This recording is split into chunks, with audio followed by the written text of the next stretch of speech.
Hello and अस्सलाम वालेकुम। मैं हूं बाबर आरिफ और आज हमारे साथ एक मर्तबा फिर अफजाल रेहान साहब मौजूद हैं।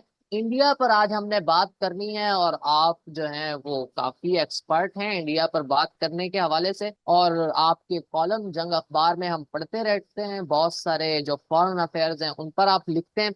सर, राम मंदिर वाला जो इस वक्त इशू चल रहा है, हिस्ट्री की मैं बात नहीं कर रहा, लेकिन करंट जो इस वक्त वहां पर सिचुएशन है उसका इफ्तिताह होने जा रहा है 22 जनवरी को। और उस हवाले से बहुत से रोड़े भी अटकाए जा रहे हैं, मोदी के ऊपर बहुत सारी बातें की जा रही हैं। तो इन सब चीजों को आप कैसे देख। मैं तो बहुत ही खुशगवार देखता हूँ। श्री रामचंद्र जी महाराज एक महान हस्ती हैं। पाकिस्तानियों को वैसे समझ आए ना आए कि उनकी रामायण में क्या है और वो उनका मुकाम क्या है। अल्लामा इकबाल को तो ये बहुत मानते हैं और ये उसको समझते हैं कि वो इस्लाम का और बड़ा चैंपियन और बड़ी लंबी चौड़ी, मुझे ख्वाब भी उसने देखे थे जैसे तैसे भी, और आइडियोलॉजी के बारे में भी और मुसलमानी के हवाले से भी उसकी बात शायद इनको ज्यादा समझ आ जाएगी। तो उन्होंने श्री रामचंद्र जी लॉर्ड राम को चिरागे हदायत का लकब दे रखा है। अमामे अच्छा। हिंद भी कहा और चिरागे हदायत, अब इससे आगे क्या कहूँ। वो जी। एक हदायत का चिराग है जब, और वो पूरे इतने बड़े हिंद का वो अमाम है। तो ये वो कह रहा है जिसको मैं बता रहा हूँ कि वो हमारे मुल्लाओं को या मजहबी तबके को या रवायती मुताला पाकिस्तान वालों को भी बड़ा अपील करता है। जहां तक मेरी अपनी ओपिनियन है, भगवान राम को एक आपने वहदतुल वजूद को अगर पढ़ा हो ना, वहदतुल शहूद या जी। वहदतुल, तो बिल्कुल। ये कायनात जो है, ये वो मंसूर हल्लाज ने कहा था कि अनल हक। तो मैं तो उसको जी। खुदा का रूप ही समझता हूँ। जो भी महान हस्तियां होती हैं वो खुदा का रूप ही होती हैं। तो श्री रामचंद्र जी तो सब बढ़ चढ़ के महान थे। जय श्री राम जी कहने पे कई लोगों को होता है, जो इंडियन मुसलमान बात करते हैं, मैं अक्सर उनको कहता हूँ भैया आप तो खुश हो गए, बल्कि आगे बढ़ के कहा करें जय श्री राम जी की। और अगर श्री राम जी की जय नहीं होनी तो और किसकी होनी है। तो अब अगर उनका मंदिर का मामला है तो इस पे ये नहीं मालूम कौन रोड़े अटका रहा है। सोनिया जी ने अगर वो दावत कबूल की है या नहीं की है, ये अलग बहस उस पे हो सकती है कि उनको सर, ऐसा नहीं करना चाहिए। देखिए राम जी के मामले में मोदी जी से इख्लाफ कोई करे जितनी मर्जी करे, बीजेपी पे जितना मर्जी इख्लाफ करे, लेकिन इंडिया में या छोटे से कुर्रा अर्जी में श्री रामचंद्र जी पे तो उंगली उठाने वाला कोई भी नहीं है, या उन पे इख्लाफ करने वाला। वो तो एक ऐसी महान हस्ती है कि सारे ही उनकी अजमत के सामने सर्वगु हैं। उनका अगर जन्मभूमि पे जो मंदिर बन रहा है सर, तो उसका तो हम सबको खुशी है। हम सबको उस पे अपनी शुभकामनाएं पेश करनी चाहिए। सर, वो जो रोहे अटकाने की मैंने बात की है वो सोनिया गांधी के हवाले से एक सिख जो है, खालिस्तान के जो हामी है, उनका स्टेटमेंट आया है कि हम उस पे उस दिन कुछ करेंगे इनके ऊपर। या जो थ्रेड्स उनको मिल रहे हैं, लश्कर तैयबा कुछ कर देगा या पाकिस्तान की तरफ से इस तरह की कोई बातें आ रही हैं, तो उस दिन कुछ होने जा रहा है। तो उस हवाले से मैंने बात की थी। लेकिन सर, ये आपका इस बारे में क्या ख्याल है कि बीजेपी की जो पॉलिटिक्स है उसका इसके अंदर बहुत ज्यादा रोल है? या शंकर आचार्य, मैं उसका नाम लेना भूल गया, वो वहां पर इसी तरह है जिस तरह से यहाँ पर एक क्लैरिक का जो सबसे बड़ा एक समझा जाता है, मैं नाम नहीं ले रहा, इसी तरह वो वहां पर है। और उसने कहा है कि ये हम इसका बायकॉट करते हैं। और आरएसएस जो है वो बड़ी परेशानी में आ गई है कि शंकर आचार्य ने अगर हमारे खिलाफ बोल दिया तो हमारा वोट बैंक जो है वो नीचे आ सकता है, क्योंकि उसकी वहां पर बहुत ज्यादा वैल्यू है। और उसने एक बात ये भी की है कि हमारे जो मजहब है उसके अंदर ये है कि जब तक मंदिर की जो तामीर है वो पूरी ना हो जाए तब तक मंदिर जो है उसके अंदर पूजा नहीं हो सकती। तो ये तो हो ही नहीं सकती, मतलब उन्होंने वो टेक्निकली भी इसको बताया। लेकिन बीजेपी की पॉलिटिक्स का इसके अंदर क्या रोल है कि बीजेपी की तरफ से कहा जा रहा है राम आ रहे हैं, हम राम को लाएं, आप हमको लाएंगे। तो असल तो ये पॉलिटिक्स नहीं। सबसे पहले आपने की बात, लश्कर तैयबा वालों ने धमकी, कि लश्कर तैयबा मैं नहीं समझता कि ऐसी धमकी देने की पोजीशन में है या उन्होंने अच्छा। धमकी दी होगी। क्योंकि हमने तो मुसल पाकिस्तानी बात कर रहे जितनी हैं। कालक पहले ही मली हुई ना अपने चेहरे पे, मजीद कालक की गुंजाइश ही नहीं है। हमें तो एक ही काम करना है कि अपनी पहली कालक को धो लें, तो वही मेरा ख्याल है हमारी बख्शिश के लिए बेहतर होगा। ये जो मजीद कालक के हम मुतहम्मल नहीं हो सकते। बाकी रह गया सिख भाइयों का, एक तो सिखों का भी पूरे का पूरा नाम ले लिया जाता है। हालांकि सिखों की अगर 100 में से समझा जाए तो 3% या 5% काले खालिस्तानी जेन के होंगे, वो भी ज्यादातर सही। बरूने इंडिया इंडिया के अंदर या पंजाब के अंदर ऐसा मुकाम या ऐसी हैसियत ही कोई नहीं है। बाकी संत जरनैल सिंह भिंडरावाला के को साथ नथी किया जाता है।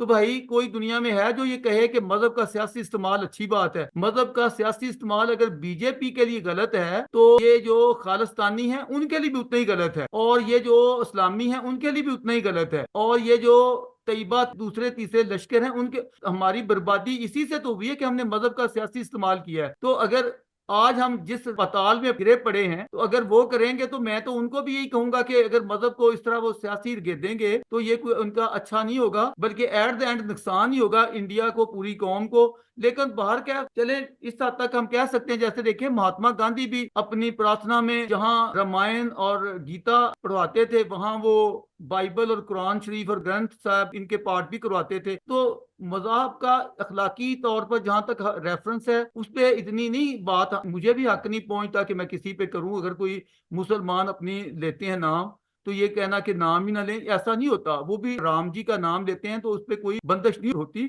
मकसद ये है कि उसका, आपका जो सवाल है वो बेसिकली इस बात पे है कि बीजेपी राम के नाम को अपने सियासी मकासद के लिए इस्तेमाल कर रही है, यही कहना चाहते हैं। बिल्कुल तो बिल्कुल यही कहना इसमें चाहता देखें, इस पे इतराज या बात कहने को कही जा सकती है। आगे बीजेपी के अंदर भी तो मुख्तलिफ सोचे हैं, कई उसमें भी बहुत शिद्दत पे हैं, कई उसमें बड़े नॉर्मल भी हैं, उसमें लिबरल भी हैं। इतनी बड़ी जो पार्टी होती है जो करोड़ों पे मुश्तमिल हो इंसानों पे, और बल्कि 100 करोड़ या इस तरह, तो ऐसी लोगों में मुख्तलिफ सोचों के धारे होते हैं। अब कोई अच्छा। अगर उसमें एक सोच वाला कोई इंतहा पसंदी की बात करता है तो हमें ये नहीं हक पहुंचता कि हम वो सारों के मुंह पे वो कालक मले। तो लेकिन ये कि राम जी का मंदिर बनना मजहब का इस्तेमाल नहीं कहना चाहिए, वो तो एक बुनियादी चीज है। श्री रामचंद्र जी का जो मुकाम है, जो उनकी हैसियत है, जो उनका स्टेटस है, कि मंदिर की जो अहमियत है, आप गौर करें ना अपने मुकद्दसात को सामने रख के कि हमारे हरमैन शरीफैन है, उनकी क्या हैसियत है। वहां तो हम इन चीजों को भूल जाते हैं कि मजहब का इस्तेमाल हो रहा है। बात यह है कि इस हद तक हमें भी मार्जिन देना चाहिए। मोदी जी कर रहे हैं तो हमें कोई ऐसी गिरफ्त नहीं बनती।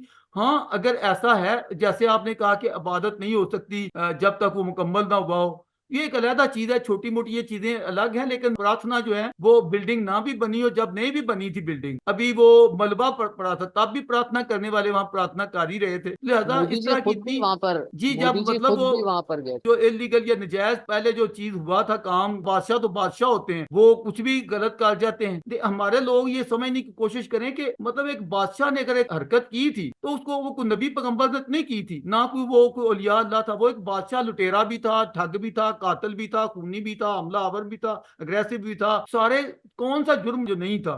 तो बादशाह लोग ऐसे ही होते हैं। अच्छा, ये भी मुसलमानी का जो है ना बुखार हमें बाद में चढ़ा है।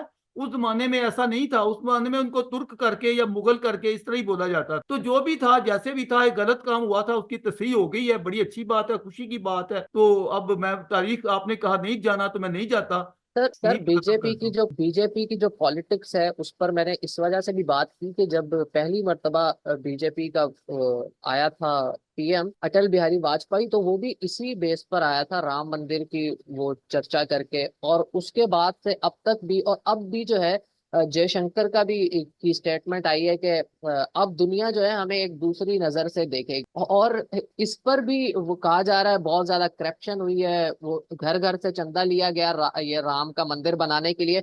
और अब जो उस पर पॉलिटिक्स हो रही है कि उसको बहुत अच्छा बनाया जा रहा है, 42 दरवाजे सोने के लगाए जा रहे हैं, करोड़ों रुपए के वो दरवाजे हैं, जिस पर वहां पर बहुत ज्यादा तनकीद भी हो रही है मोदी के ऊपर। जी जी, वो ठीक है। वो तो अब देखिए, कोई भी यहाँ, हमारे यहाँ भी एक बात है इस तरह की, जो अप्रोच लोग समझते हैं कि हमें लोगों के दुखों को दूर करना चाहिए, गुर्बत को दूर करना चाहिए, तो वो तो हमारे यहाँ आपने देखा होगा कई मुसलमान कह रहे होते हैं कि जो हरम का जो हर साल गिलाफ तब्दील होता है और उसके ऊपर इतनी सोना चढ़ा होता है, कई कई कितने मनों या किलों के लिहाज से, वो लोग ऐसे हैं जो कहते हैं कि देखें प्रॉफिट के जमाने में तो ऐसा नहीं था। तो ये बाद में चीजें घड़ी बढ़ाई गई हैं।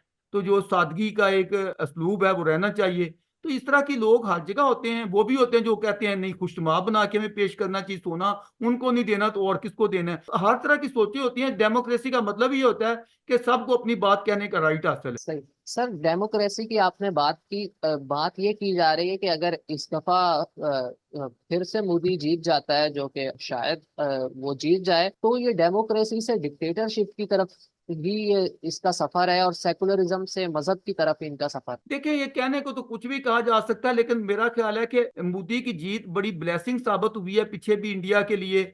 और एक देखें हमारे यहाँ जो नुकसान हो रहा है ना जमहूरी तसलसल को तोड़ने का, कि हमारा कोई भी वजीर आजम आज तक शुरू से लेके आप देखें हमारी पूरी हिस्ट्री में अपनी मुद्दत पूरी नहीं कर सका, तो उसके हमें जो कॉन्सिक्वेंसेस भुगतने पड़े हैं और जो तबाहकारी जिस तरह हमारा अदम इस्तेकाम है, तो हम उसको सामने रख के देखें तो मैं तो कहता हूं कि मोदी को आगे ये टर्म छोड़ अगली टर्म में भी वो जीत जाए। यानी तसलसल एक अच्छा। जमहूरियत में या जो भी पार्टी आती है वो एक दफा टिका के अपने जो भी करना है अपने विजन के मुताबिक करे। मेरी विजडम मुझे ये कह रही है कि मोदी जी ये ना भी करें तो उसने जो अपनी कौम के लिए जो अभी तक कर चुका है, जितनी उसने डेवलपमेंट कराई है, जितनी अपने इकोनॉमी को सेट किया है, जितनी अपने दुखों को, आप एक मामूली बात देख ले, लेटरिनों को देख, कितना बड़ा ये साउथ एशिया का मसला था और इतने घरों को करोड़ों के लिहाज से वो बनवाई गई हैं। और जो जिस तरह बिजली सप्लाई करना, रास्ते, चीजें, लोगों की बुनियादी जरूरियात, वो इतना काम वो कर चुका है कि मोदी की दीवारें शहर पे लिखी जो है ना,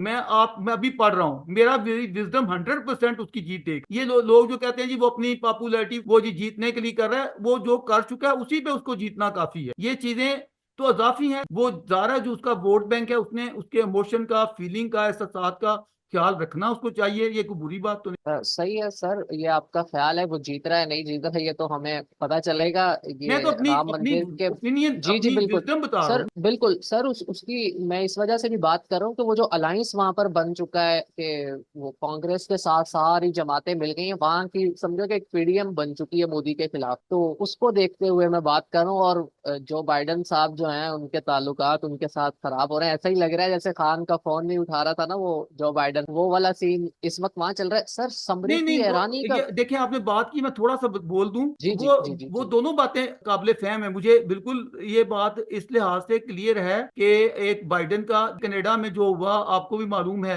जी तो जी बिल्कुल अब अमेरिकन या वेस्टर्न डेमोक्रेसी के कुछ और जाब्ते हैं, हमारे सही। ईस्टर्न के कुछ और हैं। उनके यहाँ आजादी इजहार का मतलब है कि कोई बंदा अगर एकता के खिलाफ भी जाता है तो उसको भी वो कहते हैं स्पेस दी जाए। जबकि हमारी सही। जो थिंकिंग है वो ये है कि कौमी इस्तेकाम पे जिससे जद पड़ती हो वो चीज की हम आजादी नहीं दे सकते। ये देखें हमारे यहाँ भी अगर कोई ऐसी बात करेगा तो हम भी कहेंगे हम नहीं बर्दाश्त करते, बल्कि क्या बड़े सबूत और मिसालें पेश की जा सकती हैं इत्तेहाद बनने की जी पार्टियों के। जी तो उसके जी जी बारे में भी अलायंस। बिल्कुल मुझे वाज़ेह है, जितनी पार्टियां हैं वो सारी बेशक अच्छी हैं, कोई अच्छी बात है, ये होने चाहिए। हमारे यहाँ ये समझा जाता है कि अपोजिशन को कुचल दिया जाए तो शायद जमहूरियत तगड़ी होती है।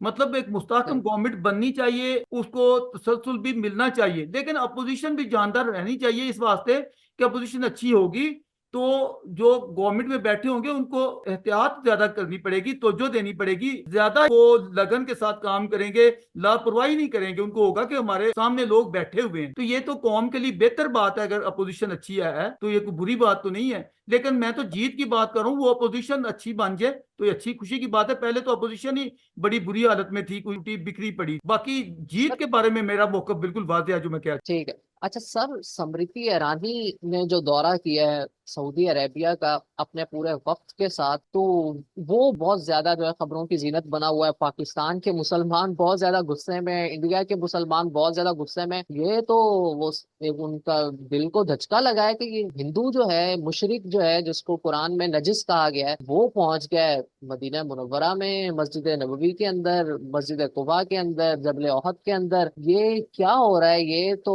जो मुशरिक है वो तो नजिस है, कुरान की सरी आयत मौजूद है और उसको मना किया गया है, वो मस्जिद हराम के करीब भी नहीं जा सकता। देखिए आपका सवाल बड़ा ही जारहाना है, बिल्कुल ऐसे ही है जैसे वो कहते हैं ना कि बेगानी शादी में अब्दुल्ला दीवाना। मतलब कि जिनका वो है असल इस्लाम अरब से फूटा है, उसके सही। पहले मुखातब अरब हैं। और कुरान शरीफ में आपने वो आयतें शायद पढ़ी होंगी जिनमें बार बार ये कहा गया है कि हमने इस कुरान मुबीन को अरबी में नाजिल किया ताकि तुम समझ सको। ये मैंने वो सारी जमा की हुई सही। है सही। विद रेफरेंस, अगर कहें तो मैं अभी आपको रेफरेंस भी दे सकता हूँ उनके ठीक है सर। कि हमने खालस अरबी में नाजल किया ताकि तुम लोग समझो। अगर ये और जुबान में होता तुम लोग समझ ना पाते। कई जगह ये भी आया कि मैंने बड़ा एहसान किया कि मैंने अरबी, तो मैंने कहा जी अब मैं एक पंजाबी हूँ, अब सही। इस आयत को अगर मैं पढ़ूं तो मेरे पे तो कोई एहसान नहीं है। ईमानदारी सही। से बात करें, आप लॉजिक से मेरिट पे देखें, ये अरबी में मुबीन में नाजल किया है तो ये अरबों पे कहा गया कि अब मैंने एहसान किया है। अब एक पंजाबी है या सिंधी है या पश्तो वाला है, या उर्दू स्पीक, उसके लिए इसमें इंसान का कोई पहलू तो नहीं निकल। अव्वल मुखातब भी वो हैं, बल्कि एक जमाने में तो अरब और अजम का तो बहुत ज्यादा बैकग्राउंड है, बल्कि कुरान उला में ये बहुत ज्यादा सही थी बात। कि अरबों की फजीलत, अरबों का ऊपर होना, फिर अरबों में से कुरैश का ऊपर होना। जी, अल आइमा और मिनल सर, कुरैश। अच्छा, सर अजम, इस बहस को छोड़ते हुए आता हूँ, जो दोनों हरमैन है मक्का और मदीना, हम ज्यादा उनके बारे में सोच रखते हैं, जो अजमी भी नहीं हिंदी मुसलमान है, हमें पाकिस्तानियों को भी वो हिंदी मुसलमान ही कहते और समझते हैं, सही। और शुरू से लेके, और हमारे इकबाल ने भी अपनी शायरी में अपने आप को मरीदे हिंदी पीरे रूमी, ये बहस मौजूद है। दौर पूरा गुजरा तवील जब हमारे लोग फखर से बताया करते थे कि जी हम हिंदी मुसलमान। तो हिंदी मुसलमान जो हैं या हिंदी दूसरे लोग कौम, वो हिंदियों को जिस तरह देखते हैं वो भी आपके सामने है। लेकिन अरब का जो असल रोल है या उनकी मलकियत है खाने काबे पे या मक्के या मदीने पे, आज हम कहें जी हम ये पॉलिसी बनाना चाहते हैं कि हमारी पॉलिसी चलेगी या एमबीएस की चलेगी, खादमे हरमैन शरीफैन की चलेगी, क्राउन प्रिंस की चलेगी, या हमारी चलेगी, तो वो हमारे जैसे ना तो नैरो माइंड है, ना तंग नजर है, ना वो इस तरह की कि ये जो मिथ बनी हुई है ना कि यहाँ कोई हरमैन शरीफैन में गैर मुस्लिम की एंट्री ममनू है, नहीं आ सकता, ये शरई लिहाज से मैं सारे उलमा मेरे सामने बिठा दें, मैं एक एक बात का जवाब देने को तैयार हूं कि शरी लिहाज से ये बिल्कुल गलत बात है, ऐसा नहीं है। दलाइल दूंगा और कभी दलाइल दूंगा। अब मैं वो ठीक है दलाइल दूंगा तो बाकी आपके सारे सवाल रह जाएंगे, मैं इसको छोड़े सर। देता हूं, लेकिन मैं आपको ये बताता हूं कि ऐसी बात नहीं, ये मदीना तो तीन खुलफा का दाल हुकूमत रहा है, दारुल खिलाफा रहा है। जब कोई दाल हुकूमत होता है ना, दारुल खिलाफा, उसमें दूसरे मुल्कों के सफीर जो गैर मुस्लिम होते हैं वो भी आते हैं, आते रहे, और सारी बातें, और प्रॉफिट ने खुद जिस तरह वो जो नहीं कहते थे मोहम्मद हम तुम्हें नबी नहीं मानते, यहाँ मोहम्मद रसूलुल्लाह नहीं, मोहम्मद बिन अब्दुल्लाह की बात है हो रही, और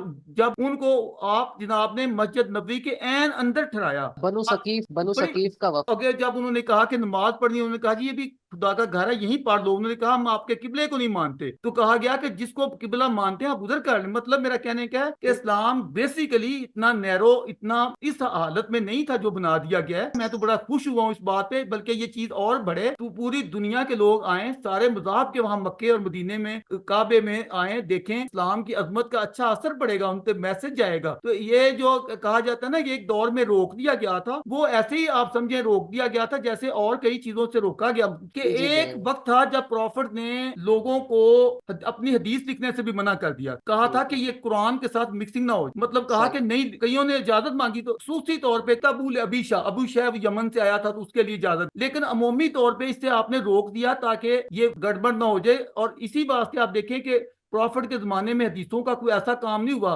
बल्कि सारी दुनिया सब लोग जानते हैं, क्राउन प्रिंस ने भी, जैसे कि दलील मैं उसकी तरफ ही जाता हूं, कि कहा कि कितने सौ साल बाद ये हदीसें लिखी गई हैं, किया गया है, तो क्यों सर रोका। कुरान पाक अब भी सही बाद बात, में ही लिखा गया। अब रोकने का मतलब ये नहीं था कि वो फॉर एवर रोक दिया गया है, बिल्कुल इसी पैटर्न पे मैं देखता हूं कि उस वक्त चूंकि हालात ऐसे थे, वो जिस तरह इनकलाब आता है ना तो रद्दे इनकलाब होता है। अब देखें सही। वो प्रॉफिट जब वफात हुई है तो यूसुफ कज़ावी साहब थे, कतर के, जो बड़े आलम गिने जाते हैं, बड़े जी जी। रासखुल अकीदा लोग उनको बहुत बड़ा मानते हैं। वो बिल्कुल हाल ही में उनका इंतकाल अखवान के हुआ भी है, थे, एक मौला दो मदूदी साल का जनाजा भी लाहौर में उन्होंने पढ़ाया था, मैं मिला भी हुआ उनको, तो बिल्कुल। उनका फतवा बकायदा उनकी बात आई थी, मैंने वो खुद सुनी कि अगर ये इस्लाम में जबर की बात हो रही थी, जबर है, जबर बिल्कुल जरूरी है, जबर अगर जबर ना होता तो प्रॉफिट की आंखें बंद करते ही इस्लाम खत्म हो जाता। हमने जबर के अच्छा। जरिए कई चीजें उस वक्त ऐसी थी जिसमें किया गया, मिसाल के तौर पे अब एक तरफ एक जमाने में प्रॉफिट ने सैयदना उमर को तुरात के औरात पढ़ते देखा तो गुस्से से सुर्ख लाल पीले हो गए जी,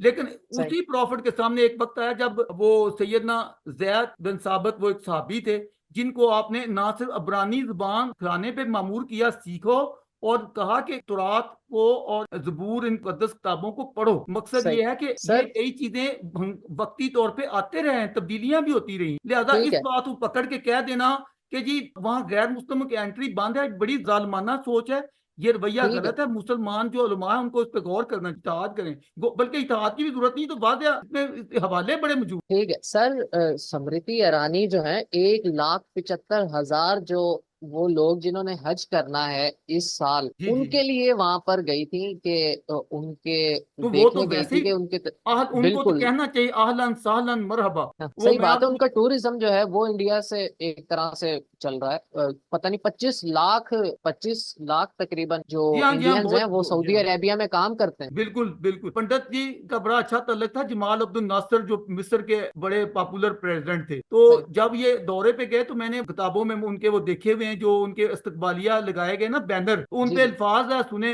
वो क्या लिखे हुए थे। अल्फाज थे, अस्सलामु अलैका या रसूल सलाम, मरहबा या रसूल सलाम। अब हमारे यहाँ ये अल्फाज, या रसूल सलाम, ए सलामती दे रसूल, मरहबा, जी आया नु, खुश आम। सर यहाँ तो 295C मैं का वही तो पर्चा अब कट जाएगा। लफ्जों को आप देखें ना, लफ्जों को, मरहबा या रसूल सलाम, ये पंडित सही नेहरू पे बात। लिखा होता। मेरा सही अर्ज बात। करने का मतलब है कि हमारे लोग मसलन यासर अरफात को वो मैंने बोलते सुना, उख्ती उख्ती सईदा इंदिरा गांधी। अब अच्छा। सईदा इंदिरा जी गांधी, जी, मैं अब मैं समझ गया। अगर लिखूं अपने अखबार में तो मुझे वो कहेंगे कि आर्टिकल छाप ही नहीं सकता। तो बात यह बिल्कुल है कि सही बात। हमारे यहाँ। सर जाते जाते सिर्फ आखिरी अपने चंद अल्फाज इस पर बताएं कि फजलुर रहमान साहब ने दौरा किया है अफगानिस्तान का, तो इस पर अपनी राय जरूर देंगे। बड़ा इंटरेस्टिंग भाई लगा मैं तो देख करके। ना बिल्कुल बंदा। जी दो जी। वालों जी से खुशगवार दौरा है। एक तो खुद मौलाना फजलुर रहमान के लिए, क्योंकि उनको वहां जो आपको पता है तालिबान में भी कुछ ऐसे हैं जो ज्यादा ही अग्रेसिव हैं, तो उनको खतरा है, उन पे पहले भी हमले कई हो चुके हुए हैं। तो उनके बड़ों को समझाया है कि देखो इस हद तक ना जाएं, मुझ पे भी हमले करते हैं ये लोग, तो इनको बात किया। दूसरे पाकिस्तान के ऊपर हमारी फोर्सेस पे भी वो हमले करते हैं, तो ये भी जाहिर है कि मौलाना ने ये तो नहीं कहना था कि मेरे पे तो ना करें, उन पे कर। मौलाना ने यही कहा कि उन पे भी नहीं होने चाहिए। एंड जब वो मौलाना दौरे पे थे तो हमारे दफ्तर खारजा ने, फॉरेन ऑफिस ने एक सख्त किस्म का बयान जारी किया है। मेरा ख्याल है थोड़ा सा कम से कम उनका दौरा मुकम्मल हो लेना चाहिए था। तो सर। नहीं, इस तरह उसको मैं समझता हूँ ये एक अच्छी नहीं। देखें, तालिबान के साथ मामला करने में सिर्फ हमारे जो टेक्नोक्रेट हैं या जो सफारतकार हैं वो मुनासिब पूरे नहीं कर सकते। वो इनको क्या जाने, एक मौलवी मौलवी सही की बात। बात ज्यादा बेहतर समझ सकता है। मैं इसीलिए कई कहा और कहा करता हूँ, मैं उलमाओं के साथ बैठूं तो मैं वो बातें मनवा सकता हूँ जो हमारे अपने आप को सेकुलर या बेदीन कहते हैं ना, वो नहीं मनवा सकते। तो कई बातें गूंगे की रमजें गूंगे की माँ समझ ले। तो मौलाना का सही जो बात। दौरा है ना, ये समझे कि वो गूंगे की माँ को समझाने वही बात समझ लें। वो अच्छा दौरा था, उसको हमें वेलकम कहना चाहिए, खुश आमदीद सही कहना बात। चाहिए, और इस तरह के लिंक निकलने चाहिए। मेरा तो, मैं तो बल्कि अमरीकनों को कहूंगा कि मौलाना साहब को इत्मीनान में लेके तो इनको भेजा करें, मौलाना साहब को तरह सफारतकारी के लिए आगे किया जाए। और मौलाना और को कहा सर जाए, जो। मौलाना तो आप भी सेकुलरिज्म के बारे में वो रवैया अपनाएं जो अरशद मदनी साहब या सयानत मदनी साहब जैसे लोग अपनाते हैं। जो बंद ही है, वो एक तरफ जो बंद के उलमा हैं जो फरमाते हैं तो हम सेकुलरिज्म के लिए अपनी जानें लड़ा देंगे, सेकुलरिज्म के तहफ़्फ़ुज़ के लिए। तो यहाँ नहीं, कहा उस पे जाता है, आंच नहीं आना। जी हाँ, बड़ी ज्यादती है मौलाना साहब के साथ। इस बात पे मैं अगर इंटरव्यू करूं तो मैं उनके साथ जरूर बहस करूंगा कि मौलाना आप भी सेकुलरिज्म के बारे में अपना जाविया थोड़ा सा नरम फरमाएं। सर वो इंजीनियर मिर्जा ने तो इस्लामी सेकुलरिज्म की टर्म निकाल दी है, उसने तो अपना चेंज किया थोड़ा। अच्छा, एक उसने एक क्या मिनट, होना ठीक है। चाहिए, इस्लामी सेकुलरिज्म होना चाहिए। नहीं, ये टर्म में वैसे निकालने वाले बड़ी ज्यादती करते हैं, बिल्कुल गलत बात और है। इस्लामी सेकुलरिज्म क्या होता है, मतलब सेकुलरिज्म को वैसे ही कहो कि है इस्लाम। लिबरलिज्म क्या है, इस्लामी लिबरलिज्म कहें। आप ये कहें कि इस्लाम तो जैसे वो देवबंद वाले कहते हैं, मौलाना अरशद मदनी या जमीयत उलमा हिंद वाले कहते हैं कि भाई हम इस्लाम तो है ही। मैंने एक दफा बाबा जी इशफाक अहमद, तो जी जी। मैंने उनका इंटरव्यू करते हुए कोई इस तरह के अल्फाज बोले कि जो सबसे बड़ी हस्ती, जो हमारी सबसे बड़े अपने दौर के सेकुलर इंसान थे। मुझे बाद में जो हमारे एडिटर साहब हैं उन्होंने नाराजगी की कि यह चीज छप क्यों गई। ये तो बहुत खतरनाक बात थी, अगर मौलवियों के हत्थे चढ़ जाए तो वो इसको भी एक पता नहीं अच्छा। कहां से कहां पहुंचा देंगे। तो ये बात है कि बहुत सारी चीजें जो है ना जुनूनी तौर पे नफरत फैला दी जाती है, बातें कुछ भी नहीं होती हैं। वही टर्मिनोलॉजी होती है जो अभी मैंने आपको रसूल का कह के बताई है। वेस्टर्न टर्मिनोलॉजी भी देखा जाए तो सेकुलरिज्म कोई बात ही नहीं है। मतलब यह कि जियो और जीने दो, लकुम दीनो कुम वलिया सही। दीन ही है, और क्या है, इसके अलावा क्या है, ला इकराहा फिद दीन। तो इसका तर्जमा उधर कर लें, हम थोड़ी सी वुसअत पैदा कर लें। फकीह है शहर की तहकीर क्या मजाल मेरी, मगर ये सही। बात कि मैं ढूंढता हूँ दिल की किशात, इतनी सी वाह बात सर, और वक्त कुछ देने भी का नहीं। बहुत बहुत गल समझ आ गई तो रौला की, जी बिल्कुल। राम रहीम ते मौला की। ओके। सही बात। ये हमारे डॉक्टर इश्तियाक अहमद साहब इसको पढ़ते हैं अक्सर, अब देने का बुल्ले शाह बहुत। तो हम सब के हैं ना, तो देखिए बिल्कुल कितने बिल्कुल बड़े सेकुलर सूफी थे वो जी, कमाल है। सही। सूफी और सही। सेकुलर का बनना साझा हो। ओके। सही।